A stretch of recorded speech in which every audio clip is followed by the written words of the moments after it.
اللہ نے اپنے بندوں کی صفت بیان کی, یبیتون لربہم سجدا وقیاما, راتوں کو سجدے اور قیام کرتے ہیں. پہلے پورا سال تو مسلمان رات میں عبادت نہیں کرتا تھا, رمضان میں راتوں کو کر لیا کرتا تھا, اور رمضان میں پھر چھوٹی تو آخری عشرے میں تو کرنا. پہلے تو ایسا ہوتا تھا کہ تہجد سب پڑھتے تھے پورے سال, بھئی یہ تو بہت اہم نماز ہے. جب مسلمانوں میں دینی کمزوری آئی تو تہجد صرف رہ گئی رمضان میں, کہ بھئی رمضان میں تو راتوں کی عبادت کرنی ہے, چلو پورے سال نہیں کرتے. پھر رمضان سے بھی گئی اور کس میں آ گئی کہ بھئی چلو آخری عشرہ ہے اس میں تو عبادت کر لو, اور پھر آخری عشرے کی جفت راتوں سے نکل کے سمٹ کے آ گئی کہاں, طاق راتوں میں. اب کرکٹ کے میچوں نے طاق راتوں میں عبادت کو بھی ختم کر دیا ہے. ہر دور میں یاد رکھو اللہ سے روکنے والی قوتیں ہمیشہ موجود ہوتی ہیں جو آپ کو اللہ کی یاد سے غافل کریں گی. اس کرکٹ کو کیا ضرورت ہے رمضان کی راتوں میں کھیلنے کی؟ اللہ کے بندو, تلاوت کرو, نماز پڑھو, ذکر کر لو, کیا ضرورت ہے؟ کس قدر مقدس راتیں ہیں, کس قدر اللہ اپنے بندوں کے قریب آ کر ندائیں لگاتا ہے, حل من مستغفر اغفر لہ, کوئی ہے مجھ سے معافی طلب کرنے والا کہ میں اس کو معاف کروں, حل من مسترزق ارزق لہ, کوئی ہے مجھ سے رزق طلب کرنے والا, روزگار مانگنے والا, روزی مانگنے والا, میں اس کو روزی دینے کے لیے تیار ہوں. 4 آدمی کھیل رہے ہوں گے اور 50 تماشائی اس کا مقابلہ دیکھ رہے ہوں گے, وہ بھی کھیل کے وقت ضائع, اور یہ جو تماشائی بیٹھے ہوئے ہیں یہ بھی ان کو دیکھ کے اپنا وقت ضائع. ہمیں یاد ہے بچپن میں جب رمضان آتا تھا, میری عمر ہوگی 9 یا 10 سال, اس وقت بہت شدید گرمیوں کے روزے تھے, تو ہمارے جو نوجوان لڑکے تھے, اس وقت ہم نوجوان تو نہیں تھے, بچے تھے, لیکن ہم نے بچوں کو بھی دیکھتے تھے, نوجوانوں کو بھی دیکھتے تھے کہ مسجدیں بھری ہوتی تھیں رمضان میں. لوگ دوپہر کو بھی قرآن کی تلاوت کر رہے ہوتے تھے, عصر کے بعد بھی, یعنی پورے رمضان میں مسجد میں عبادت تلاوت کا رش ہوتا تھا. اس کے بعد کیا ہوا کہ ہمارے علاقے میں ایک صاحب نے رمضان فیسٹیول ٹورنامنٹ کے نام سے ایک ٹورنامنٹ کا انعقاد کیا. اسکول تھا, اس میں ایک گراؤنڈ تھا, تو انہوں نے پھر علاقے میں مختلف ٹیمیں بنائیں, جس میں ہماری بھی ٹیم بنی جس کا میں تذکرہ کرتا رہتا ہوں. اس ٹیم کے بننے سے وہ جو عبادتیں تھیں ان کا کیا ہو گیا, جنازہ نکل گیا. جتنے نوجوان لڑکے جن کے پاس کرنے کا کوئی کام نہیں ہوتا تو وہ آ کے تلاوت کر لیا کرتے تھے کہ بھی روزہ ہے, وہ سب کے سب کس میں لگ گئے, کرکٹ میں. اور پھر وہ راتوں میں بھی نا بیٹھ کے وہ پوں نہیں ہوتا, بھونپوں, کوئی چھکا مارے تو پوں ایک آواز آتی ہے اس میں سے, وہ بھونپو لے کے پوری رات بیٹھے رہتے تھے, کوئی چھکا مار رہا ہے, کوئی چوکا مار رہا ہے. تو رمضان کی راتیں اس طرح سے کیا ہو رہی تھی, برباد. والذین هم عن اللغو معرضون, قرآن کہتا ہے ایمان والے لغویات سے اعراض. میں یہ نہیں کہہ رہا کرکٹ کھیلنا ناجائز ہے, رمضان میں بھی کھیل سکتے ہیں آپ, لیکن اس کو کیا کریں, محدود کرو بھائی.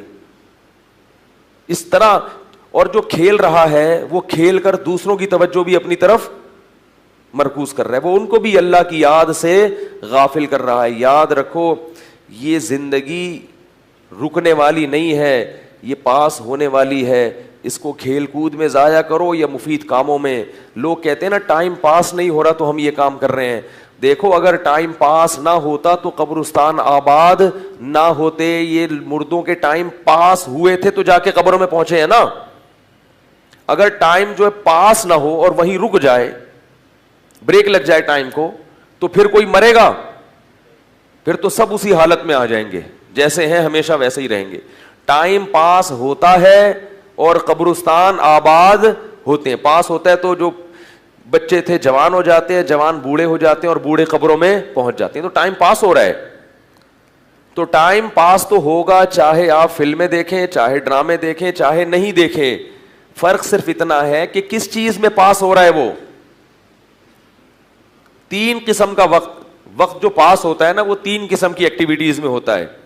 یا تو مفید کاموں میں, یا نقصان دہ کاموں میں, یا کسی بھی کام کے بغیر کچھ بھی نہیں کر رہے اور کیا ہو رہا ہے, پاس ہو رہا ہے. بدبخت وہ ہے جو فضول کاموں میں وقت کو گزار دے. خوش قسمت وہ ہے جو مفید کاموں میں وقت کو گزار دے. اور some thing is better than nothing, کہ اگر نقصان دہ کاموں میں نہیں گزارنے سے بچنا آپ کے لیے، اچھے کاموں میں ٹائم کو پاس کرنا مشکل ہو رہا ہے تو کچھ بھی نہ کرو، ویسے ہی پاس کر لو بس، اس ٹائم تو گزر رہا ہے نا، بیٹھے رہو بس، کچھ بھی نہ کرو، سو کے گزار لو. لیکن حقیقت یہ ہے کہ جو مفید کام میں وقت نہیں گزارتا نا، شیطان اس کو پھر، بولو بھائی، غلط کاموں کی طرف لے کے جاتا ہے، پھر وہ برے کاموں میں وقت گزارتا ہے. تو میں اپنی بات کی طرف آؤں گا. دیکھو بھائی، ان راتوں میں اللہ کے سامنے گڑ گڑانے کا معمول بنا.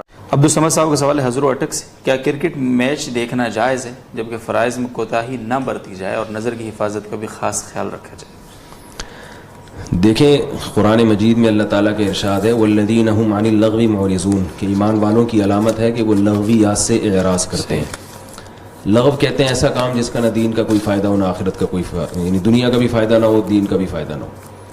تو ویسے تو کرکٹ دیکھنا بذات خود تو جائز کام ہے نا. آپ گلی محلے میں کوئی بھی کرکٹ کھیل رہا ہے آپ دیکھ سکتے ہیں، اس کو ایک مباح چیز ہے، اس میں تھوڑا سا ذہن فریش ہو جاتا ہے. لیکن آج کل جو بین الاقوامی سطح پہ میچز کھیلے جا رہے ہیں ان میں کھیل کو بذات خود مقصود بنا لیا گیا ہے. کھیل خود مقصد نہیں ہوتا، کھیل سے کوئی اور چیز جب مقصد ہوتی ہے تو اس کو دیکھا جائے گا وہ کیا ہے.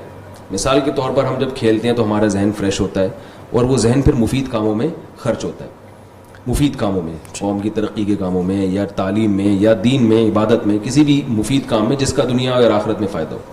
لیکن اگر آپ کھیل اس لیے رہے ہیں کہ کوئی آپ سے پوچھے آپ کیوں کھیل رہے ہیں تو آپ کہ میں اس لیے کھیل رہا ہوں کہ میں کھلاڑی بن جاؤں، اس کا مطلب جو مقصد کا ذریعہ تھا اسی کو آپ نے مقصد بنا لیا. بالکل. تو آج کل جو بین الاقوامی سطح پہ میچز کھیلے جا رہے ہیں ان سے کچھ اور مقاصد نہیں ہوتے، اگر ہوتے ہیں تو وہ ضمنی ہوتے ہیں. جیسے انڈیا کو ہرانے سے پاکستان کا مقصد یہ ہوگا کہ بھئی انڈیا والوں تھوڑے سے وہ ڈر جائیں، یا انڈیا والے پاکستان کو اس لیے ہراتے ہیں. تو لوگ کیونکہ ہمارے سامنے یہ دلائل دیتے ہیں کہ بھئی میچز میں تو یہ ہوتا ہے، ملک کی محبت بڑھتی ہے، جب ہماری ٹیم جیتتی ہے تو ملک سے محبت کا اظہار ہوتا ہے. یہ ضمنی چیزیں ہیں. یہ کھیل، یہ جو بین الاقوامی سطح پہ جو میچز کھیلے جا رہے ہیں ان کے مقاصد یہ نہیں ہے بلکہ مقصد کھیل ہی ہے. ٹھیک.